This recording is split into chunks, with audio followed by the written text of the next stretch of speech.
Hello everyone, this is Meenu Dhankhar and welcome back to my YouTube channel #commerce vibes. तो हम कर रहे हैं अपनी एस्टेट की एमसीक्यू सीरीज़। जो बच्चे एस्टेट के लिए प्रिपेयर कर रहे हैं, जो अब एस्टेट आएगा पीजीटी कॉमर्स के लिए, तो उनके लिए एमसीक्यू सीरीज़ है और ये आई थिंक हमारी 3rd वीडियो है। और इस तरीके से जितने भी क्वेश्चन मेरे से होते हैं, मतलब एक वीडियो में कवर कराने की कोशिश करूँगी भाई। 3, 4, 5, 10, 12 जितने भी होते हैं, क्योंकि फर्स्ट वीडियो की जो स्टार्टिंग थी वो 4 क्वेश्चन से थी और सेकंड थी जो हमारी वो 10 क्वेश्चन की थी और आज मैंने 12 क्वेश्चन किए हैं।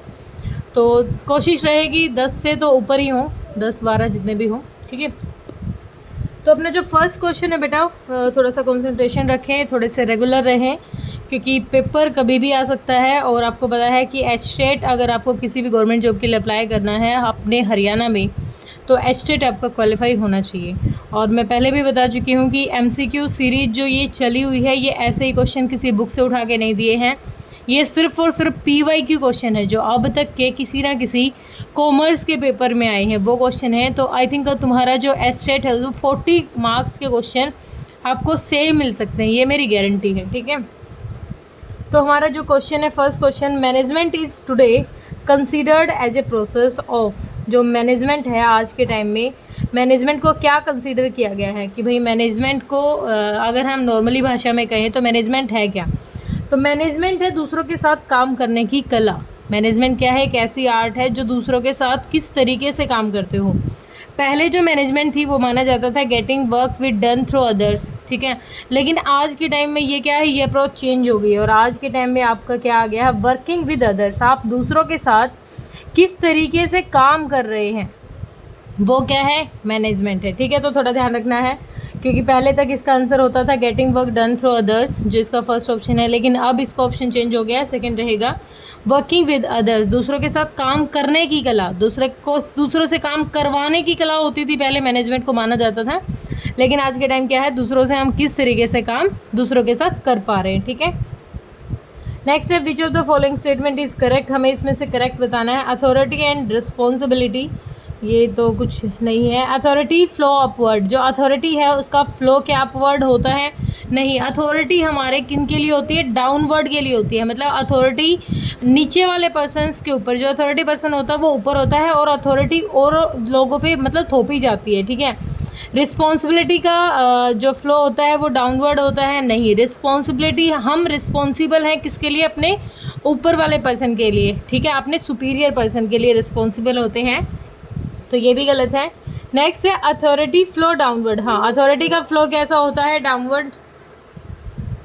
अथॉरिटी फ्लोज डाउनवर्ड, अथॉरिटी का फ्लो क्या होता है, डाउनवर्ड होता है। और रिस्पॉन्सिबिलिटी का फ्लो कैसा होता है, अपवर्ड होता है। अथॉरिटी हमारी किसके लिए होती है, अथॉरिटी हमारी नीचे वालों के लिए होती है और रिस्पॉन्सिबिलिटी किसके लिए होती है, हमारी अपवर्ड होती है, ऊपर वालों के लिए होती है, ठीक है। ये स्टेटमेंट क्या अपनी ठीक है। उसके बाद है एमबीओ। एमबीओ क्या है, मैनेजमेंट बाय ऑब्जेक्टिव।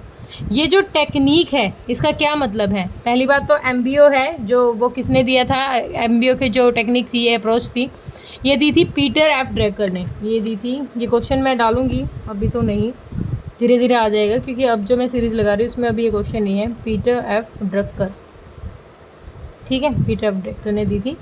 और इसका मतलब क्या था, इसका मतलब था कि स्प्लिट करना, ऑर्गेनाइजेशन के जो गोल होते थे उनको स्प्लिट करना होता था किसके साथ, जो इंडिविजुअल गोल होते थे उनके साथ। एमबीओ का मतलब क्या होता था, मैनेजमेंट बाय ऑब्जेक्टिव का मतलब था कि आपको ना जो ऑर्गेनाइजेशन गोल हैं उनको किसके साथ जोड़ना है, उसको आपको स्प्लिट करना है, इंडिविजुअल गोल के साथ जोड़ के चलना है। ये एमबीओ टेक्निक का मतलब होता था।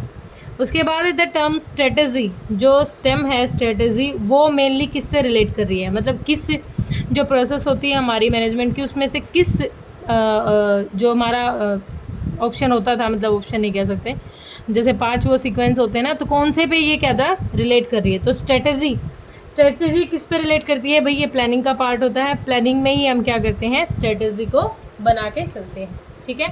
तो ये अपने 4 क्वेश्चन हो गए हैं। आगे अपना जो क्वेश्चन गिवन है, which one of the following is not a principle of business organisation. यहाँ पर हमें बताना है कि बिजनेस ऑर्गेनाइजेशन का प्रिंसिपल इनमें से कौन सा नहीं है, ठीक है। तो प्रिंसिपल ऑफ ऑब्जेक्टिव होता है, एफिशिएंसी होता है, डिवीजन ऑफ लेबर भी होता है, लेकिन प्रिंसिपल ऑफ प्रॉफिट, ऐसा कोई हमारे बिजनेस का, ऑर्गेनाइजेशन का प्रिंसिपल नहीं होता कि हमारा जब मेन मोटिव बस क्या होना चाहिए, मतलब प्रिंसिपल बनाया गया हो स्पेशल प्रॉफिट के लिए। ठीक है, यहाँ पर क्या पूछा गया था, नोट पूछा गया था। ठीक है, ध्यान रखना है। ये note, none of the above, ये बहुत वर्ड ऐसे होते हैं जो बहुत ज़्यादा कंफ्यूजिंग होते हैं और मोस्ट ऑफ बच्चों के आंसर इन्हीं की वजह से गलत हो जाते हैं, क्योंकि ये ध्यान नहीं दिया जाता।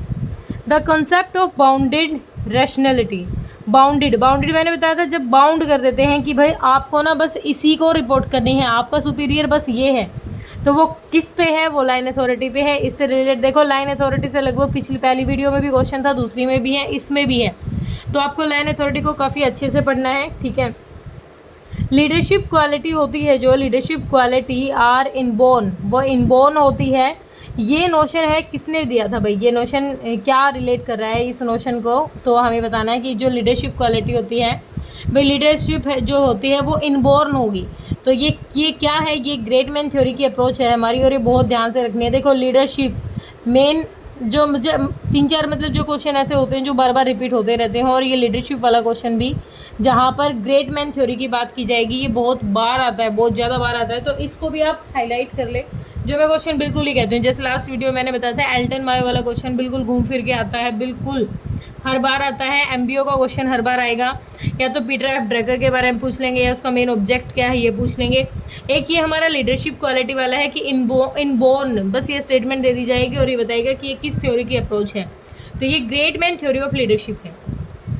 नेक्स्ट है that form of the business organisation for the which specific act has not been passed. भाई ऐसी हमें ऑर्गेनाइजेशन की फॉर्म बतानी है जिसमें हमें किसी भी स्पेशल एक्ट की ज़रूरत नहीं होती है, तो वो हमारी होगी सोल प्रोप्राइटरशिप। हमें इसके लिए किसी भी, जब कोई अकेला पर्सन अपना बिजनेस स्टार्ट करना चाहता है तो उसको किसी भी तरीके की एक्ट वगैरह को मतलब उस पर कोई भी एक्ट वगैरह लागू नहीं होता है किसी भी तरीके का, वो नॉर्मली अपना बिजनेस स्टार्ट कर सकता है। ठीक है, नेक्स्ट क्वेश्चन है वर्कर्स अपोज रैशनलाइजेशन बिकॉज, जो वर्कर्स होते हैं वो रैशनलाइजेशन करते हैं, क्यों, क्योंकि वो रिट्रेचमेंट, बिकॉज ऑफ रिट्रेचमेंट की वजह से। ये बेसिक मतलब ये तो रटने वाला क्वेश्चन है, आप रट लेना।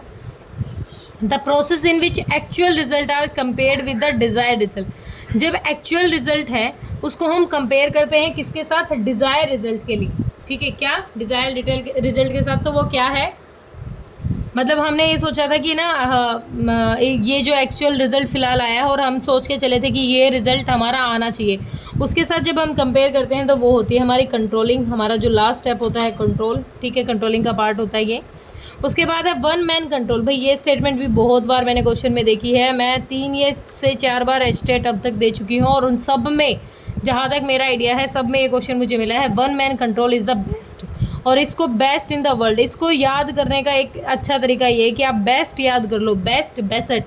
ये किसने दिया था, विलियम आर बेसेट ने, वैसे ये ध्यान रहेगा नहीं, तो विलियम आर बेसेट, आप बेस्ट को बेसेट से याद रखें तब आपको ये अच्छे से क्लियर रहेगा। ठीक है, नेक्स्ट क्वेश्चन है which one is the following is not a principle of business ethics, इसमें से कौन सा, नोट की बात आती है तो थोड़ा ध्यान से क्वेश्चन पढ़ा करो, बिजनेस एथिक्स का पार्ट नहीं है इसमें से, तो यूनिवर्सल भी होता है, ह्यूमैनिटी भी होता है, ऑटोनॉमी भी होता है, लेकिन प्रिंसिपल ऑफ डिससेटिस्फेक्शन, भाई सेटिस्फेक्शन होता है, डिससेटिस्फेक्शन का कोई भी प्रिंसिपल इस तरीके से हमारे बिजनेस एथिक्स का पार्ट नहीं होता है। ठीक है, तो होप ये बेसिक से क्वेश्चन थे, छोटे छोटे क्वेश्चन हैं, ज़्यादा बड़े क्वेश्चन नहीं, क्योंकि ज़्यादा बड़े होंगे तो मैं लिख ही नहीं पाऊँगी। ठीक है, जो असर्शन रीजन बेस्ड क्वेश्चन होते हैं वो मैं नहीं करवा पाऊँगी। तो होप तुम्हें क्लियर हो रहे होंगे, कोई दिक्कत परेशानी हो रही है तो बेटा आप कमेंट सेक्शन में डालिए, और आप लग जाइए, अब आप डिले ना करें, क्योंकि अगर आपको स्टेट निकालना है तो रेगुलर आपको MCQ लगाने पड़ेंगे, कॉन्सेप्ट की वीडियो लगानी पड़ेगी, और मैं सजेशन ये मतलब अपनी साइड से सजेशन ये दूंगी कि जो एचटेट के लिए प्रिपेयर कर रहा है उसके लिए सबसे बेस्ट क्या है, 11th और 12th बिजनेस और अकाउंटेंसी दोनों बुकों को बिल्कुल अच्छे से अपने जितनी भी, जैसे 3 बुक अकाउंटेंसी की रहती है, एक बुक हमारी 1 या 2 ही है पार्टीशन और का है, 11th की है, तो 5 बुक अकाउंटेंसी की हैं और 3 बुक हमारी बिजनेस स्टडी की होती है। इनको बिल्कुल अच्छे से गो थ्रू हो जाइए, तभी जाके आप स्टेट की उम्मीद कर सकते हो। ज़्यादा तो मैं नहीं कहूँगी, क्योंकि थ्योरी का कॉन्सेप्ट आपका वहीं से बनेगा। ठीक है, और कोई दिक्कत परेशानी है तो आप कमेंट सेक्शन में डालिए। Thank you so much.